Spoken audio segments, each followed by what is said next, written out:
आइए आइए आइए। Good afternoon sir. नमस्कार नमस्कार, बैठिए बैठिए Thank you, बैठिए बैठिए। आपका नाम है दीपक कुमार, यस सर। ठीक है। आपकी उम्र क्या है दीपक? सर 23। 23 ईयर्स के हैं आप। बहुत बढ़िया। अटेम्प्ट कौन सा है ये? सर दूसरा। दूसरा अटेम्प्ट, गुड। बहुत कम उम्र में जो बच्चे यहाँ आते हैं, हमें लगता है कि उनको तो निश्चित रूप से प्रेफरेंस मिलनी चाहिए। अभी आपसे बात करके देखते हैं। पहले आप अपने बारे में कुछ ऐसा बताइए कि उसके बाद हमें ये पढ़ना ना पड़े। आपका फॉर्म। सर मेरा नाम दीपक कुमार है। मैं बिहार राज्य के कैमूर जिले का निवासी हूँ। ठीक है मैंने अपना स्नातक इतिहास विषय से मगध यूनिवर्सिटी से किया है ठीक है। और मैंने यूपीएससी के दूसरे प्रयास में इंटरव्यू सेशन तक पहुंचा है सर। कुछ आपकी रुचि वगैरह हो? सर मुझे क्रिकेट खेलना, भोजपुरी लोक संगीत सुनना और भारतीय व्यंजनों को कुकिंग करना सर पसंद है। अच्छा, तो दीपक, आपका नाम दीपक है और विषय इतिहास है, तो मुझे दीपक का इतिहास बताइए पहले। दीपक एक तरह से डिवाइस थी जिससे हम अंधेरे समय में प्रकाश कर लेते थे एक जमाने में। आप ये बताएं कि मनुष्य का जो प्राकृतिक प्रकाश है वो तो सूर्य है, थोड़ा चंद्रमा है। प्राकृतिक प्रकाश के अभाव में मनुष्य ने प्रकाश का अरेंजमेंट कैसे कैसे किया, इसका पूरा इतिहास 5 से 6 चरणों में समझाइए। सर सबसे पहले आदिम समाज में जब अंधेरा होता था तो कुछ देखने की व्यवस्था नहीं थी, तो आदिम समाज ने आग का प्रयोग सर सबसे पहले किया। 2 पत्थरों को रगड़ के आग उत्पन्न किया। ठीक है। उसके बाद सर उसी आग के सहारे अपनी जीवन की सुरक्षा की। पर वो कंट्रोल कैसे होती होगी? जैसे एक पेड़ में आग लगा दी रात को देखने के लिए और सुबह तो जंगल सहा हो गया। सर पेड़ में नहीं, एक्चुअली लकड़ियों को इकट्ठा करके आग लगाते थे। ठीक है। धीरे धीरे कंट्रोल कर लेते यस थे। सर। ठीक है। उसके बाद धीरे धीरे मनुष्य जागरूक हुआ, बौद्धिक चेतना का विकास हुआ, तो उसे पता चला कि इसके अन्य भी कार्य हो सकते हैं, तो रोशनी के अलावा खाना पकाने में। उसके बाद जंगली जानवर से नहीं, मुझे तो रोशनी के इतिहास में रुचि है, आग के इतिहास में नहीं। रोशनी करने के लिए पहले आपने बताया कि आग से लकड़ी जला ली, यस उसके बाद इतिहास आगे कैसे बढ़ा? सर उसके बाद एक यज्ञ प्रकरण सामने आता है। दिन के समय जो वैदिक समाज था, या उसके पहले जो हड़प्पाई काल थे, तो जब नवपाषाण काल में आग की खोजी, उसके बाद हड़प्पाई समाज में हम चरण में प्रवेश किए। उसके बाद सर आग से हमने ये देखा कि प्रकाश भी उत्पन्न किया जा सकता है, तो उसी को व्यापक मात्रा में एक दीप का प्रयोग करते हुए, जैसे मिट्टी के बर्तनों का चाक का प्रयोग करते हुए उसको प्रयोग में लाया गया जिससे प्रकाश उपलब्ध हो सके। ठीक है। आगे जाकर इससे सर अग्नि को मतलब पूजा का महत्व दे दिया गया। अग्नि पूजन की बातें आप सामने बार आई। बार प्रकाश के इतिहास से अग्नि के इतिहास पे शिफ्ट हो जाते हैं। मैं केवल प्रकाश का इतिहास पूछ रहा हूँ आपसे, है ना। अब तक मैं 2 ही पॉइंट समझ पाया हूँ आपके निबंध में से। पहला ये कि आग जलाई हमने, यस सर। ठीक है। दूसरा ये कि हमने उससे दीपक जला लिया। Yes sir. उसके बाद बताइए फिर क्या हुआ? सर उसके बाद दीपक को सर सांस्कृतिक रूप दे दिया गया, जैसे हमारे महाकाव्यों से जोड़ा गया इसे। रामायण में आप फिर नहीं समझ रहे मेरी बात। आप जिस परीक्षा के लिए आ रहे हैं, जिस पद के लिए आ रहे हैं, उस पद की अपेक्षा ये भी होती है कि आपसे जो पूछा जाए आप केवल वही जवाब दें। यस ठीक है। मैंने आपसे सिर्फ इतना पूछा है कि अंधेरे के समय प्रकाश की जरूरत से निपटने के लिए मनुष्य ने इतिहास में क्या क्या उद्यम किए। अभी तक आपने बताया कि उसने पहले पत्थर से आग जलाई, यस सर। और दूसरा आग से दीपक जला लिया। Yes sir. उसके बाद क्या बताइए? सर उसके बाद यही प्रक्रिया निरंतर बढ़ती चली गई सर। बस एलईडी का लैंप आ गया, बल्ब आ गए। पहले बल्ब का आविष्कार एडिसन ने किया। Yes sir. ये सब कुछ भी नहीं हुआ। सर मशालें बनी, वो सब नहीं हुआ इसमें। सर मुझे लगा आपने केवल दिए के उपलक्ष्य में पूछा है। नहीं, मैंने तो कहा कि मनुष्य के सभ्यता का इतिहास पूछा, प्रकाश का इतिहास पूछा। ऐसा चलिए, कोई बात नहीं। अब आप ये बताएं कि आप गोंड जनजाति से आते हैं, है ना। गोंड जनजाति का मुख्य इलाका तो मैंने सुना कि मध्य प्रदेश है, थोड़ा सा इलाका बिहार भी है। गोटुल क्या होता है? सर गोटुल एक मुख्यतः आवास होता है सर गोंड जनजाति में, जहाँ पे एक अविवाहित जोड़े को सर रखा जाता है। क्यों रखा जाता है? ताकि एक समझ विकसित कर सके और अपने जीवन साथी का चयन कर सके।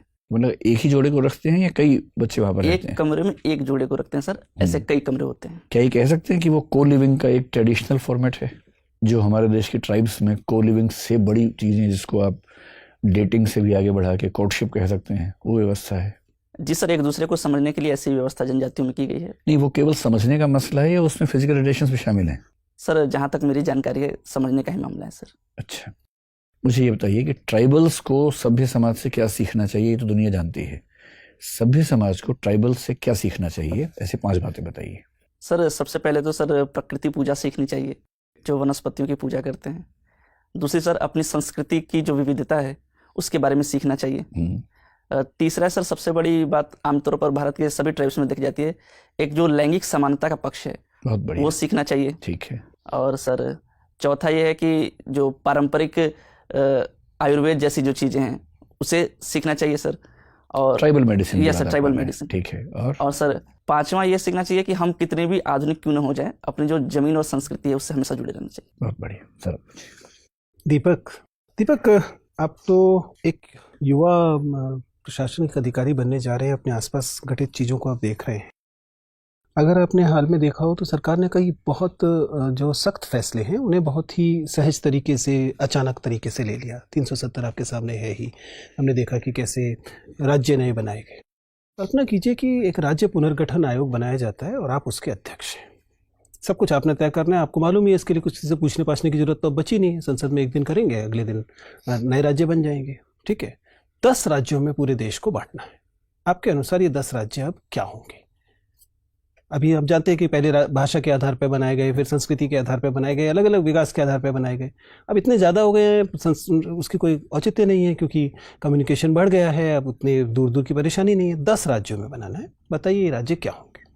सर वर्तमान समय को देखते हुए तो राज्य का एक जो संकुचन है वो किया नहीं जाना चाहिए। अगर लेकिन फिर भी मुझे मौका मिलता है, अगर मुझे ऐसी शक्तियाँ मिलती हैं कि मुझे एक सभी पूरा राज्य नक्शा दोबारा से रीड्रॉ करना है, बताइए क्या कर रहे हैं?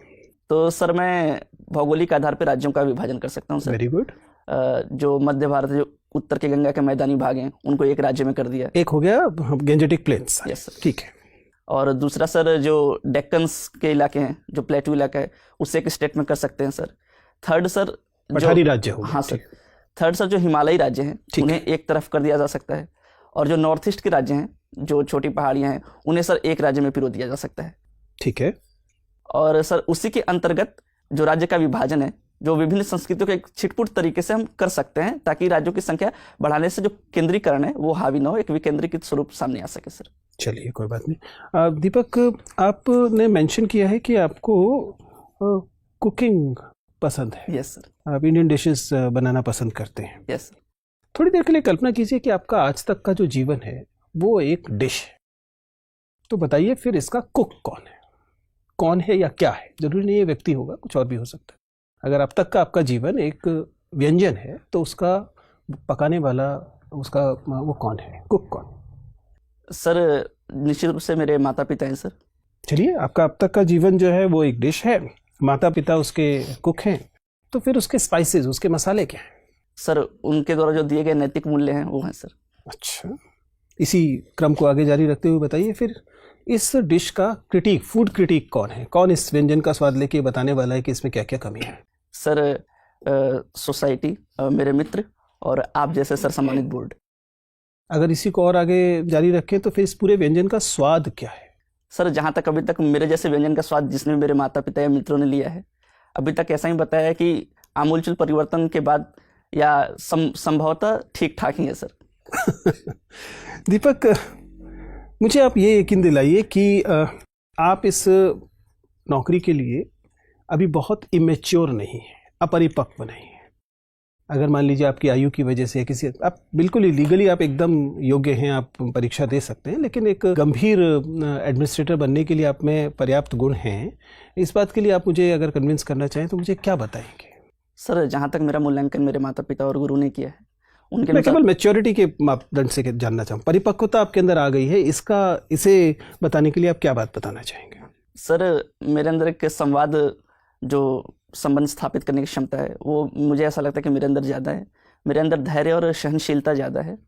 और तीसरी सबसे बड़ी बात कि मैं सीखने के लिए हमेशा आतुर रहता हूँ, मैं नई नई चीज़ों को सीखना चाहता हूँ। तो एक परिपक्वता की निशानी कह सकते हैं सर। चलिए ठीक है सर। दीपक, सर आप गोंड जनजाति से बिलोंग करते हैं। सर गोंड जनजाति की कुछ विशेषताओं को बताइएगा। सर गोंड जनजाति की सबसे बड़ी विशेषता यह है सर कि जो क्लॉक होता है, जो नॉर्मल क्लॉक होते हैं और गोंड जनजाति क्लॉक होते हैं, और सर इरिवर्सिबल होते हैं। जैसे हम 12 1 2 3 4 करते हैं तो वहाँ पे घड़ियाँ उल्टी क्रम में चलती हैं सर। 12 से फिर 11। ऐसा क्यों?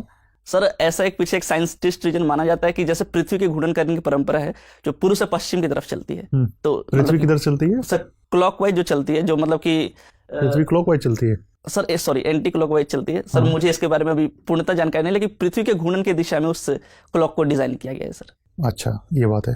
गोंड जनजाति मतलब एस्ट्रोनॉमी को लेकर बड़ी विकसित मानी जाती रही है। क्या कोई योगदान है, कोई योगदान है एस्ट्रोनॉमी में, खगोल शास्त्र में? Sorry sir. अच्छा, इसके बारे में। गोंड जनजाति रावण की पूजा करती है? हाँ सर। ऐसा क्यों? सर मुख्यतः ये मंदसौर के इलाके के जो गोंड जनजाति है वहाँ पे सर रावण की पूजा की जाती है। ऐसा माना जाता है कि जो मंदोदरी थी वो वहाँ की मतलब कि कन्या थी जिनका विवाह रावण के साथ हुआ था, तो इस वजह से रावण की पूजा की जाती है। रावण के कुछ नैतिक मूल्यों के बारे में बताएंगे जिसको जीवन में अपनाना चाहिए? सर रावण ने भले ही एक स्त्री का हरण किया लेकिन बिना उसकी अनुमति के उसे छुआ तक नहीं, ये उसका नैतिक मूल्य का सबसे बड़ा उदाहरण है सर। क्योंकि अपहरण कर लो, छुओ मत। नहीं, एक उसको अगर उसका वश चलता तो वो अपहरण करके कुछ बलपूर्वक कार्य भी कर सकता था, लेकिन उसने अपने संयम को दिखाया। तो इतना ही नैतिक था तो उसको पूछ कर ही ले जाना चाहिए था कि चलना चाहती हो कि नहीं? जी सर, जरूर ऐसा करना चाहिए था। कुछ और? दूसरा सर, जो एक उसे ज्ञानी माना जाता है, एक वो भी सर कहा जा सकता है सर अच्छा। इस धर्म में। ठीक है, ये गोंड भाषा जो होती है ये किस परिवार की है? मतलब ह्यूमनाइड के बारे में सर, शायद ऑस्ट्रोलाइड है सर। ऑस्ट्रोलाइड है, द्रविडियन है, आर्यन है, किस परिवार की भाषा है? सर एस्ट्रोलाइड है शायद। ऑस्ट्रोलाइड है। अभी सर से आप बता रहे थे कि अपनी परंपरा संस्कृति को संरक्षित रखना चाहिए। दोनों में कोई अंतर होता है या ऐसे ही है? संस्कृति और परंपरा में कोई अंतर है? सर जो संस्कृति होती है, परंपराओं का ही एक अग्रिम रूप बोल सकते हैं उसे, जो लंबे समय तक चली आती है, उसे ही संस्कृति का नाम दे दिया जा सकता है। उदाहरण, परंपरा और संस्कृति को अलग अलग करने वाले कुछ उदाहरण बता सकते हैं? Sorry sir. अच्छा, केवल सैद्धांतिक रूप से ये। आप बिहार के जिस जिले से हैं ये उत्तर प्रदेश के किस जिले से लगता है? सर चंदौली से सर। चंदौली से लगता है। इसको अलग कैसे किया जाता है? वहाँ पे एक नदी है कर्मनाशा, कर्मनाशा तो नदी वही विभाजन करती है। कहाँ से निकलती है? सर कैमूर पहाड़ी से सर। कर्मनाशा नदी की कुछ मान्यताएं हैं जो उसको अपवित्र माना जाता है, ऐसा कुछ है, सुना है आपने? Yes, क्या है sir. वो? सर उसे ऐसा माना जाता है कि जब उसका फ्लो हो रहा था तो उसके रास्ते में जो भी गांव थे, जो भी बस्तियां थी, उसे उजाड़ते हुए उसने अपना मार्ग बनाया है, तो उससे अपवित्र माना जाता है सर। तो चलिए, ये तो एक मतलब मान्यता हो गई जो वैज्ञानिक होगी नहीं। वैज्ञानिकता क्या है? इस नदी के फायदे क्या हैं? सर ये नदी जंगलों से बहते हुए आती है, तो एक जो प्रजाति संरक्षण कार्य है वो इस नदी में आसानी पूर्वक किया जा सकता है। कौन सी प्रजाति रहती है विशेष रूप से कर्मनाशा में? मगरमच्छ सर। मगरमच्छ केवल कर्मनाशा में ही रहते हैं? सर मतलब उस इलाके में कर्मनाशा में रहते हैं सर। कर्मनाशा में। और सर ये नदी छिछली है सर, ऊपर से छिछली है बट अंदर से गहरी है, तो जो नौकायन है, जो मैदानी इलाकों में नौकायन है, वो सर आसानी से हो जाता है। भभुआ को क्या फायदा है कर्मनाशा से? सर सिंचाई क्षेत्र में सर। ये कहाँ जाके मिल जाती है, किस नदी से मिलती है जाके? सर बक्सर के समीप गंगा नदी से सर। अच्छा, ठीक है। गोंड पेंटिंग के बारे में क्या राय आपकी, क्या जानते हैं आप? सर ऐसा कोई प्रमाणिक पेंटिंग तो मिला नहीं है, तो इसके बारे में ज़्यादा जानकारी नहीं है सर। ठीक है दीपक। दीपक, मुझे ये बताइए कि फाइनेंशियल एक्शन टास्क फोर्स के कितने मेंबर हैं और इसका मुख्य कार्य क्या है? सर मेंबर के बारे में जानकारी नहीं है, लेकिन मुख्य कार्य है कि जो राष्ट्र आतंकवादी गतिविधियों में वित्त पोषण करते हैं उन पे सर अंकुश लगाने का कार्य है। अच्छा, इसमें दो तरीके की लिस्ट हैं, ग्रे लिस्ट और ब्लैक लिस्ट। तो किन देशों को ग्रे लिस्ट में डाला जाए और किन को ब्लैक लिस्ट में? क्या कारण है, उसका क्राइटेरिया क्या है? सर मुझे अभी रिकॉल नहीं हो पा रहा, लेकिन मैं अनुमान कर सकता हूँ सर। बताइए। सर ग्रे लिस्ट इस वजह से डाला जाता है कि उन पे एक आतंकी वित्त पोषण का शक या संदेह हो, और ब्लैक लिस्ट इस वजह से डाला जाता है ताकि इसकी पुष्टि हो सके कि सच में वो आतंकी वित्त पोषण में शामिल है सर। ठीक है, आप मुझे ये बताइए कि वेस्ट एशिया में या मिडिल ईस्ट जिसको कहा जाता है, उसमें कहाँ कहाँ कॉन्फ्लिक्ट चल रहा है? सर मुख्यतः सऊदी अरब और ईरान में सर। ये कॉन्फ्लिक्ट क्या ये सऊदी अरब या ईरान के जोग्राफिकल एरिया में चल रहा है या और कहीं चल रहा है? सर और कहीं सीरिया में भी चल रहा है सर कॉन्फ्लिक्ट। उसके बाद सर जो यमन में है, हुती विद्रोह हुआ था, वहाँ भी सर कॉन्फ्लिक्ट चल रहा है। यमन विद्रोह में कौन से दो देश शामिल हैं? सर शायद सऊदी अरब और यमन सर, शायद, मुझे पूर्णतः जानकारी नहीं। अच्छा, प्रॉक्सी वॉर से क्या समझते हैं? सर प्रॉक्सी वॉर का मतलब अघोषित युद्ध होता है सर, जो दो देश या दो राष्ट्र बिना घोषणा के युद्ध करते हैं। इसका कोई उदाहरण दे सकते हैं जहाँ ये हो रहा हो? सर देशों का उदाहरण अभी याद नहीं है सर। ठीक है, आप मुझे ये बताइए कि इजराइल और पैलेस्टाइन मामले में भारत का क्या स्टैंड है, foreign policy stand? Sir Bharat हमेशा से द्विराष्ट्र का समर्थक रहा है, और इजराइल और फिलिस्तीन दोनों अलग अलग राष्ट्र होने चाहिए सर। ठीक है, मुझे ये बताइए कि अभी पीवीटीजीज जो हैं, भारत में कितने ट्राइब्स को पीवीटीजीज का दर्जा दिया गया है? सर 75। और इसका क्या क्राइटेरिया है? सर सबसे बड़ा क्राइटेरिया है कि वो एक आदिम जनजाति हैं, घुमंतू हैं, खाना बदोश हैं। उसके बाद सर इनकी जो जनसांख्यिकी है वो लगातार कम होते जा रही है। क्या गोंड को भी ये दर्जा प्राप्त है? नहीं सर। अच्छा, किस स्टेट में सबसे ज़्यादा पीवीटीजीज है? सर मैं अनुमान लगा सकता हूँ। बताइए।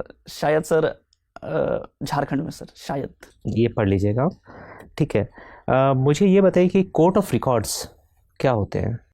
सॉरी सर, अभिलेख न्यायालय। अभिलेख न्यायालय सर, न्याय उच्चतम न्यायालय या उच्च न्यायालय के किसी भी जो फैसले होते हैं उनको सर उससे निचली अदालत एक मतलब अभिलेख के रूप में प्रस्तुत करती है कि उच्चतम न्यायालय या किसी न्यायालय ने ऐसा फैसला दिया सर। ठीक है, आपको क्रिकेट खेलना पसंद है? जी सर। मुझे ये बताइए कि बैटिंग क्या क्रिकेट में लीगलाइज कर देने से ये जो मैच फिक्सिंग वाली हम समस्या देखते हैं इस पे अंकुश लगेगा या और बढ़ जाएगी? सर जहाँ तक मेरा मत है, मेरा व्यक्तिगत मत यह है कि जहाँ तक आपराधिक उद्दीपन से जुड़ाव ना हो तो क्रिकेट में सर बैटिंग को लीगलाइज कर देना चाहिए। इससे आपको नहीं लगता कि मतलब और ज़्यादा ये मैच फिक्सिंग वाले केसेस बढ़ जाएंगे? सर अगर बैटिंग को हम लीगलाइज करते हैं तो आपका भी ये कहना सही है, लेकिन ये भी तो हो सकता है सर कि अगर उसे लीगलाइज कर दें तो वैध तरीके से लोग ज़्यादा बैटिंग करें तो वो फिक्सिंग की घटना कम भी हो सकती है सर। अच्छा, इंडियन वुमेन क्रिकेट टीम की कैप्टन कौन है? सर वर्तमान समय में हरमनप्रीत कौर सर। अच्छा, और वुमेन क्रिकेट टीम अभी हाल में कौन से जगह खेल रही है? सर T20 वर्ल्ड कप खेल रही है और न्यूजीलैंड में या ऑस्ट्रेलिया में शायद कॉन्फ्लिक्ट है सर। ठीक है, ये सेना कंट्रीज किनको कहते हैं? Sorry, क्रिकेट के संदर्भ में है सेना, SENA। Sorry sir. दीपक, आप अभी ग्रे लिस्ट की बात कर रहे थे, मुझे बताइए कि अभी हाल ही में स्वच्छ भारत मिशन में एक चीज़ हम एक टर्म यूज़ कर रहे हैं, ग्रे वाटर का यूज़। ग्रे वाटर क्या होता है? सॉरी सर, इसके बारे में जानकारी नहीं है। अच्छा। European green deal. Sorry sir. अच्छा। ग्रेट ग्रीन वॉल राजस्थान के। सर मैं अनुमान लगा सकता हूँ। लगाइए। सर ये शायद शिक्षा से संबंधित है सर, शायद। नहीं, आप पढ़िएगा। Green box subsidy. Sorry sir. Amber box subsidy.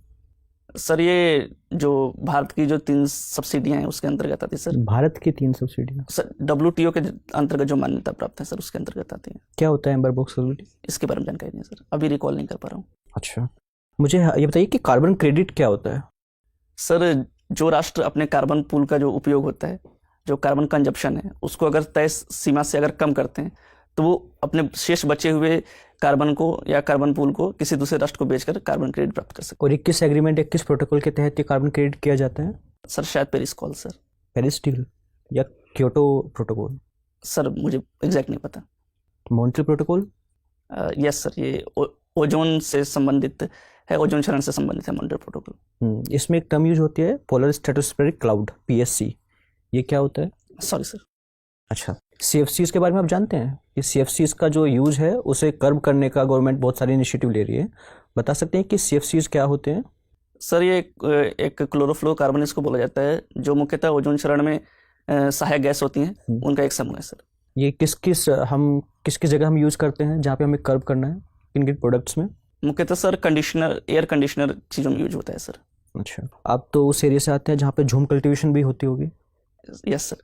मुझे बताइए झूम cultivation versus zero tillage cultivation में क्या होता है? सर झूम कल्टीवेशन वर्तमान समय में बिल्कुल तरह से नहीं होती, पहले होती थी। सर हिंदी अगर बोले तो जीरो टिलेज मतलब शून्य जुताई कृषि। बता पाएंगे क्या होता है? नहीं सर। अच्छा, आपके रीजन में झूम कल्टीवेशन का क्या नाम है, क्योंकि इसके बहुत सारे रीजनल नेम्स हैं अलग अलग। सर दहिया बोला जाता है सर। और मध्य प्रदेश एरिया में जहाँ पे वो गोंड जनजाति रहती है वहाँ भी दहिया ही बोला जाता है। अच्छा, आप PVTGs के बारे में बात करते हैं, आप इसके पैरामीटर्स बता सकते हैं जो भारत सरकार PVTG जो घोषित करती है तो किन पैरामीटर्स पे करती है? सर उसके बारे में ज़्यादा जानकारी नहीं है, लेकिन मुख्यतः 3 आयाम है। अगर जनजाति आदिम हो, और दूसरी कि उसका जनांकिकी लगातार कम होते जा रहा हो, और तीसरा वो अभी भी समाज की मुख्य धारा से दूर हो। अच्छा, मेरा लास्ट क्वेश्चन है, मुझे बताइए कि अमृत सिटी और एक स्मार्ट सिटी में क्या अंतर है? Sorry sir. दीपक, एक वाक्य मैंने कहीं पढ़ा था एक बार कि हम क्रिकेट नहीं खेलते, क्रिकेट हमें खेलता है। क्या सेंस हो सकती है इस वाक्य की? सर जहाँ तक मैं अनुमान कर रहा हूँ तो ये एक टीम भावना से परिचालित चीज़ें हो सकती हैं सर। मैं फिर से वाक्य बोलता हूँ, हम क्रिकेट नहीं खेलते, मैं थोड़ा चेंज करूँ वाक्य को, हम क्रिकेट नहीं खेलते, क्रिकेट हमसे खेलता है। सर ये जो भारत में मौजूदा, अगर भारतीय परिदृश्य में देखें तो भारत की बात कर रहे हैं, क्रिकेट एक सर जुनून हो चुका है भारत के अंदर का, तो ये मुख्यतः उससे लिंक हो सकता है सर। तो क्रिकेट हमसे कैसे खेलता है, क्या नुकसान पहुंचाता है हमें? सर नुकसान तो फिक्सिंग हो गया, बेटिंग हो गया, डोपिंग हो गया, इसके अंतर्गत आ सकता है सर। इससे हमें क्या नुकसान है? तो प्लेयर्स को नुकसान है इससे। तो क्रिकेट से हमारे देश को क्या नुकसान है? सर अगर फिक्सिंग या बेटिंग होती है तो जो इलीगल है अभी वर्तमान में, तो जो भारतीय अर्थव्यवस्था है उस पर प्रभाव पड़ सकता है सर। एक आंतरिक सुरक्षा का भी मैटर सामने आता है कि ज़्यादातर फिक्सिंग के पैसे जो होते हैं वो मनी लॉन्ड्रिंग के जरिए सर आर्म्स या फिर ड्रग एक्सपोर्ट में काम करते हैं, जिससे जो भारतीय आंतरिक व्यवस्था है वो प्रभावित हो सकती है सर। ठीक है, जो ट्राइबल सोसाइटी है उसको लेकर भारत सरकार की राय बड़ी डामाडोल है। एक अप्रोच ये थी कि हम ट्राइबल्स को जैसे हैं वैसा छोड़ दें एकदम, एक थी कि उनको भारतीय समाज का हिस्सा ही बना दे, और एक थी कि थोड़ा सा डिस्टेंस मेंटेन करें किंतु बहुत ज़्यादा डिस्टेंस ना रखें। ये अप्रोचेस किस किस की थी और इनमें से कौन सी अप्रोच हमने मानी, और आपकी राय में भारत सरकार ने ट्राइबल सोसाइटी के साथ ठीक बर्ताव किया या नहीं किया? सर जहाँ तक मेरा व्यक्तिगत मामला है, पहले मैं इस पे आता हूँ कि भारत सरकार ने ठीक तरीके से बर्ताव किया नहीं। तो वर्तमान में जो भारतीय नीति है जो ट्राइबल को लेके है, तो वो सर बिल्कुल संतोषजनक और सम्माननीय है। जैसा कि हम रिफॉर्म्स कर रहे हैं कि जनजातियों को उनको वन उपज का अधिकार दिला रहे हैं, एक एकलव्य मिशन शुरुआत की गई है, ग्राम सभा का कॉन्सेप्ट बीच में आया है, तो ये सारी चीज़ें सर जनजातियों को मुख्य धारा से जोड़ने के लिए बिल्कुल सहमत और सही चीज़ें हैं। और सर जैसे आपने ये कहा कि ये किस किस की अनुशंसा या क्या थी, तो सर इसके बारे में मुझे जानकारी नहीं। ट्राइबल पंचशील का नाम सुना है आपने? जनजाति पंचशील की नीति? नहीं सर। कोई बात नहीं। भोजपुरी गीत आप सुनते हैं? इस समय कौन से सबसे प्रसिद्ध सिंगर्स हैं भोजपुरी में, फोक म्यूजिक में? सर फोक म्यूजिक में मृदुला सिन्हा है सर, मैथिली ठाकुर है और शारदा सिन्हा जी हैं सर। ठीक है, क्या वजह है कि भोजपुरी हो या पंजाबी हो या हरियाणवी हो, जो भी पॉपुलर म्यूजिक है वहाँ का, वो सामाजिक रूप से बहुत प्रगतिशील होने की बजाय बहुत ही सामंती किस्म का होता है? उसके बोल, उसके जो भाव हैं, आप इस बात से सहमत हैं कि ऐसा होता है? सर इस बात से तो मैं ये सहमत नहीं कि सामंती रूप से होता है सर, वो जो समाज की जो मुख्य चीजें हैं उसी को दर्शाता है सर। हाँ, लेकिन अगर समाज खुद सामंती चीजों में रुचि ले रहा हो तो फोक म्यूजिक भी उसमें रुचि लेगा, ये तो होगा ही सर। जहाँ तक और भोजपुरी संगीत पर तो ये आरोप सबसे ज्यादा गहरा आरोप है सर। जहाँ तक भोजपुरी की बात है, जो बिहार में जो भोजपुरी अभी जो वर्तमान संगीत है, मैं लोक संगीत की बात नहीं कर रहा, जो वर्तमान संगीत है, तो इसे सर राज्य का प्रश्रय नहीं मिला। इसके विपरीत जो राजस्थान का लोक संगीत है उसको सर राज्य की सहायता मिली, तो वो लोक संगीत नित्य प्रतिदिन आसमान की ऊंचाइयों को छू रहा है। लेकिन जो बिहार का लोक संगीत है मुख्यतः वहाँ सर जो राज्य का प्रश्रय नहीं मिला, जिससे वो और नीचे जाता चला गया। और भूमंडलीकरण के दौर पर जो सर वहाँ के जो लोकल जो जागरूक लोग थे जो लोक संगीत को बढ़ावा देते हैं, वो अलग जगह माइग्रेट कर गए, जिसके कारण लोक संगीत का उतना व्यवहार अब प्रचलन नहीं रहा। ठीक है दीपक, आपका इंटरव्यू बस पूरा होने वाला है, बस एक आखिरी प्रश्न है, आपको एक अच्छा सा जोक सुनाना है। मुझे सर? जी। अच्छा, आपकी अपेक्षा थी हम आपको चुटकुले सुनाएं? नहीं सर, ऐसा कुछ नहीं सर। एक बेटा अपनी मतलब कि दूसरी जगह से बीवी लेके आता है, विलायती बीवी लेके आता है, तो उसकी मम्मी उसको बोलती हैं कि जैसे भोजपुरी में एक लड़की टाइप की है, अच्छा काम नहीं करती, तो वो बोलती है अपने मतलब हस्बैंड से कि डार्लिंग मतलब क्या होता है, तो वो बोलते हैं कि मतलब तुम बहुत अच्छी हो।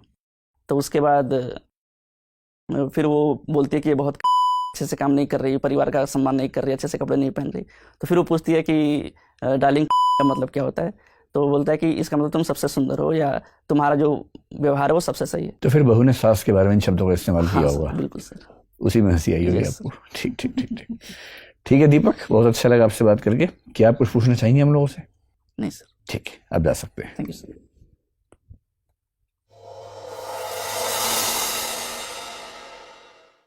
आइए, कैसा लगा आपको इंटरव्यू देके? सर एवरेज रहा सर। एवरेज रहा? यस।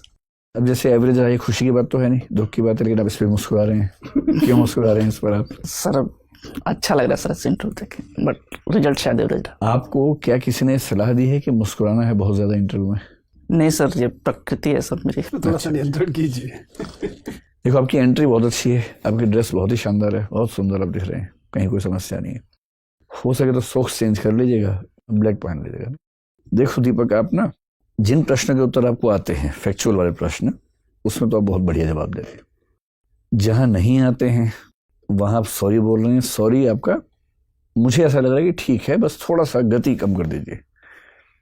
प्रश्न सुनते खड़ाक से सॉरी बोलते रहते हैं कि आप सॉरी ही तैयार करके आए थे कि बोल के दिखा दूंगा सॉरी, ऐसा ना लगे, बस है ना। थोड़ा सा गैप लेके ये लगे कि आप कोशिश कर रहे हैं याद करने की, फिर सॉरी बोल रहे हैं, ठीक। अदरवाइज सॉरी आपका ठीक है। तीसरा है कि आप जो कहते हैं कि मैं अनुमान लगा सकता हूँ, वो मुझे अच्छा लगा कि मैं जहाँ नहीं आता आप कह रहे कि सर मैं अनुमान लगा सकता हूँ, तो आप अच्छा लगा रहे हैं। बेशक अनुमान गलत हो जाए, जब कह दिए कि अनुमान है, गलत हो गया तो कोई दिक्कत है ही नहीं, आप अच्छे तरीके से कर रहे हैं। अच्छा, एक अच्छी बात ये भी है कि एक इमेजिनेटिव सवाल सर ने पूछा, कुकिंग मान लीजिए अगर आपका जीवन ऐसा है तो आप क्या हैं, मसाला क्या है, वो आपने बड़ा अच्छा जवाब दिया, जिसका मतलब है कि सोचने की क्षमता आपकी अच्छी है। क्या आपको इस क्वेश्चन का पहले से आइडिया था? नहीं सर, तुरंत तुरंत बनाया सर। ठीक है, तो अच्छा बनाया। लेकिन अगर तुरंत बनाया आपने तो फिर ये बताओ कि जब मैंने प्रकाश का इतिहास पूछा तो मुझे बार बार आपको ट्रैक पे लाना पड़ा कि मैं प्रकाश का इतिहास पूछ रहा हूँ, दीपक का धार्मिक पूजाओं का इतिहास नहीं पूछ रहा हूँ। ऐसा क्यों हो रहा था? सर आपको देख के एजिटेट हो गया था सर। तो ये कोई बात नहीं है, लेकिन गोटुल आपने अच्छा बताया, लेकिन गोटुल तो आपको पता होना चाहिए ना, उसमें तो सेक्सुअल एजुकेशन भी उसका पार्ट होता है। सर मुझे एक्चुअली याद नहीं था, मुझे लग रहा था कि होगा सेक्सुअल एजुकेशन, लेकिन पूर्ण नहीं था, इसलिए सर वो बोलते। अच्छा, कोई बात नहीं, लेकिन अब क्योंकि उस टाइप से हैं और उस टाइप के बहुत यूनिक फीचर्स में एक ये है कि एस्ट्रोनॉमी है, तो पता होना चाहिए आपको उसके बारे में। अब एस्ट्रोनॉमी का जिक्र आने पर आपने कहा कि उसकी क्लॉक अलग तरीके से है और वो पृथ्वी की गति के अनुसार है, और पृथ्वी की गति कौन सी है आपको नहीं पता है। तो जब आप खुद एक विशेषता अपनी ट्राइब की बता रहे हैं तो उसमें आपको ठीक से पता होना चाहिए, पढ़ा होना चाहिए आपने ना। फिर ट्राइबल पॉलिसी ऑफ इंडिया जो है वो आपको पता होनी ही चाहिए, उससे बचने का स्कोप ही नहीं है। किसी भी एंथ्रोपोलॉजी की किताब को उठा लीजिए, इंडियन एंथ्रोपोलॉजी की, उसमें ट्राइबल पॉलिसी पे अच्छा चैप्टर मिल जाएगा, उसको ध्यान से पढ़ लीजिए। फिर भोजपुरी फोक म्यूजिक वाले प्रश्न में टालो मत, बात को एक्सेप्ट करो कि हाँ सर, इन सभी राज्यों में जैसे समाज का सोचने का तरीका है वैसे उसे गीत में आता है, क्योंकि लोकगीत तो आमतौर पर मनोरंजन के लिए बनते हैं। ये तो एग्जाम्पल देकर समझाइए कि सर जैसे इसमें रंगभेद दिखता है। जैसे मैं हरियाणा से हूँ, वहाँ का सबसे प्रसिद्ध गीत है जीजा तू काला में गोरी घनी, रंगभेद का गीत है, इसमें क्या परेशानी है? आपकी जो कल्चर है भोजपुरी लैंग्वेज में, उसमें ऐसे कई गीत होंगे जिसमें कहीं रंग भेद होगा, कहीं जाति भेद होगा, कहीं लिंग भेद तो भरा होगा, महिलाएं केवल सुंदर वस्तु के रूप में आती होंगी। तो ऐसे कुछ उदाहरण देके आप समझाइए अगर ऐसा कोई प्रश्न पूछा जाए ना। जो सबसे बड़ी चिंता की बात है कि अंत में मैंने आपसे पूछा जोक सुनाओ, और आपने जो सुनाया है उसमें आपने एक शब्द का इस्तेमाल किया, एक आप समझ रहे हैं कि आईएएस के इंटरव्यू के बोर्ड में इन शब्दों का प्रयोग इसका क्या मतलब होगा? सर मैं तैयार ही नहीं था, मुझे समझ नहीं आया कि मैं क्या बोल रहा हूँ। ये प्रश्न इसीलिए होता है कि आप तैयार नहीं है। अगर ये भी सिलेबस में लिख के देंगे कि जो याद करके आओ, तो फिर क्या पूछने को रह जाएगा? ये जो इंस्टेंट रिएक्शंस होती हैं उससे पता लगता है कि दरअसल उस व्यक्ति का सोचने का तरीका क्या है। तो इससे अच्छा था बोलते सर मैं भी याद नहीं कर पा रहा हूँ। ये तो मैंने बीच में रोक दिया, वरना आप अभी 2-3 और मुहावरे बीच में लेके आते है ना। मुझे ही लगा कि मैं गरिमा का ध्यान रखूं पूरे बोर्ड की। तो भाई ऐसे शब्दों का इस्तेमाल करना तो बाहर भी नहीं चाहिए, लेकिन बोर्ड में तो नहीं करना है, ठीक है। और पूरे इंटरव्यू का सार ये है, मुस्कुराओ कम। अब जैसे एकदम ठीक हो, जितना मुस्कुराना चाहिए वहां मुस्कुराओ जहां मुस्कुराने की बात हो, वरना क्या होता है कि चुभता है। क्योंकि आपसे सीरियस सवाल पूछ रहे हैं और आप सुनते हुए मुस्कुरा रहे हैं, तो ऐसा लगता है कि आप इस भाव से देख रहे हैं कि हाँ पूछ रहे क्या पूछेगा, बहुत देखे तेरे जैसे मैंने, ये भाव आता है मन में। तो वहां मुस्कुराहट चुभती है, उससे बचिए। बाकी अच्छी बात है कि आपकी एज कम है, कॉन्फिडेंस अपने ज़बरदस्त है, दिखते स्मार्ट हुई।